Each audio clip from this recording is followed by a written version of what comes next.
Welcome to Katrina Uncensored. I'm Katrina and this is the Uncensored React segment.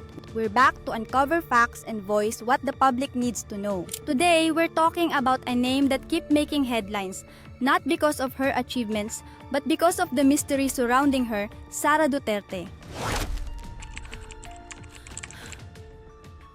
The people of the Philippines are asking, why is a public official, our vice president, so reluctant to open her bank account? Transparency isn't a choice.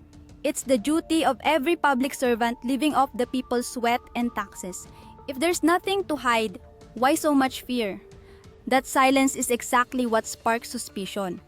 And it raises the question, what is Sara Duterte really trying to hide? Former President Rodrigo Duterte and his daughter Sara failed to fully disclose their joint savings and investments at the Bank of the Philippine Islands, which, by conservative estimates, exceeded 100 million over several years while they served as mayor and vice mayor of Davao City. The House of Representatives adopted the committee's recommendation to place the alleged bank accounts of former President Rodrigo Duterte and his daughter, Vice President Sara Duterte, under scrutiny for possible money laundering. And then we have testimony from former Senator Antonio Trillanes IV. He suspects there were suspicious deposits into these accounts from an alleged drug lord. He also points to Sara's alleged failure to properly declare all her wealth in her SALN. Bank records provided by Senator Antonio Trillanes IV show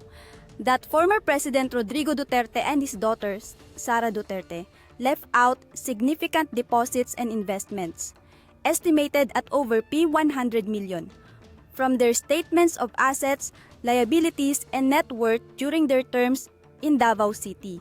Trillanes' claims about Sara Duterte's SALN have fueled public distrust. This isn't just a privacy issue. It's about accountability, and his claims are backed by an analysis that reveals stark differences between the data from the Bank of the Philippine Islands and what was declared in their SALN. For instance, Sara's 2011 SALN listed only P3.9 million in cash and P2.7 million in investments, even though their deposits were reportedly much higher. This is more than clerical, it's an ethical breach. If SALN is manipulated, how can we trust our leaders? The House's actions heated up the political climate around Sara's impeachment, but the process moves at a snail's pace. The public waits, demands clarity, yet all they see are delays upon delays. This isn't just about legal proceedings, it's about trust. The House also adopted the Quad Committee's report, which investigated complaints about police misconduct, illegal orders, and a bounty system behind killings during the Duterte administration's drug war. That 66-page report requested the Anti-Money Laundering Council, or AMLC, to probe the Duterte family's joint bank accounts to verify whether large transfers tied to alleged drug financiers took place. Impeachment prosecutors plan to ask the Senate, acting as the impeachment court, to subpoena Sara Duterte's bank accounts for review.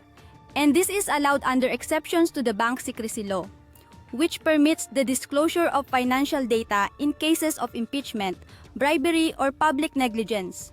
The House intends to request a subpoena so Sara Duterte's accounts can be scrutinized as part of the trial. Although the House has moved quickly, the Senate has yet to begin trial, so financial evidence gathering is still on hold. Public anger is boiling over. The people of the Philippines are beyond frustrated. Just look at the hashtags trending on social media. Duterte exposed and Sara Duterte. They're not just hashtags. They're the voice of people fed up with empty promises and years of zero transparency. The longer she refuses to come clean, the more her credibility crumbles.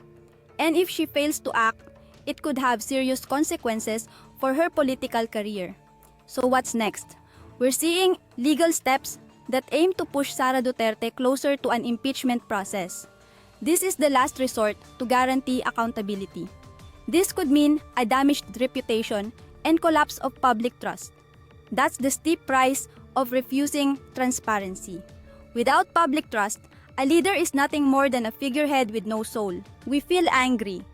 Because we know public officials are here to serve us, not the other way around.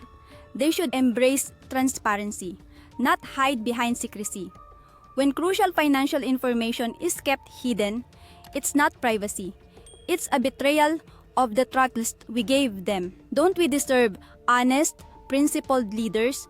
And here's the key message. Sara Duterte's refusal to open up her financial records isn't just about privacy. It's an act of evasion that only fuels suspicion. The people have every right to demand the truth, and every delay just makes it harder to ignore. If there's really nothing to hide, then why not face the impeachment process and prove it in court? And now I want to hear from you. What do you think? What could Sara Duterte be hiding behind those undisclosed bank accounts?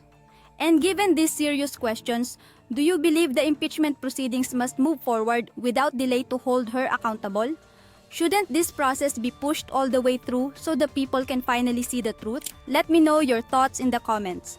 And don't stop raising your voice for the truth using the hashtag DuterteExposed and Sara Duterte. Remember, this is Katrina Uncensored, where we don't hold back and we never look away. Because here, the people's voice is the most powerful voice of all.